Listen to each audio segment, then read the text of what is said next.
ఇప్పుడు నాకు నిజంగానే బాధ వేసింది. నేను తిరుపతి పోయినా ఏడుకొండ వేడుకున్నా అయ్యా దాంట్లో నాకు ఇబ్బంది ఉంది క్లియర్ కావాలని ముఖ్యం. ఓకే అది ఇమ్మీడియట్ గా కింద అవర్స్ అయిపోయింది నాకు. ఓకే ఆ దేవుడు ఉన్నట్టే కదా. ఓకే నేను ఉన్నట్టే కదా.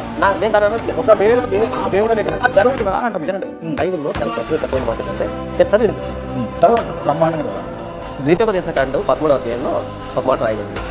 ద్వితీయోపదేశకాండం 13వ అధ్యాయం మొదటి వచనం నుంచి ప్రవక్త అయ్యే గాని తలలు కరువాడే గాని నీ మధ్యలో లేచి నీ ఎదుట సూచక క్రియనైనను మహత్కార్యములైనను చేసి నీవు ఎరుగని ఇతర దేవతలను అనుసరించి పూజింతము రమ్మని చెప్పిన ఎడల అతడు నీతో చెప్పిన సూచక్రియ గాని మహత్కార్యం గాని సంభవించినను ఆ ప్రవక్త మాటలను కలలు కరవాని మాటలను వినకూడదు. ఏలైనగా మీరు మీ దేవుడైన యెహోవాను మీ పూర్ణ హృదయంతోను మీ పూర్ణ ఆత్మతోను ప్రేమించుతున్నారో లేదో తెలుసుకున్నట్టు మీ దేవుడైన యెహోవా మిమ్మును పరీక్షించుతున్నాడు. మీరు మీ దేవుడైన యెహోవాకు లోబడి ఆయనకి భయపడి ఆయన ఆజ్ఞలను అనుసరించి ఆయన మాట విని ఆయనను సేవించి ఆయనను హత్తుకుని ఉండవలెను. ఇక్కడ దేవుడు రాయించి ఎట్లా ఇంత అడ్వాన్స్ ఇట్లాంటివి కూడా అడ్వాన్స్ గా రాశాడంటే దేవుడే కదా.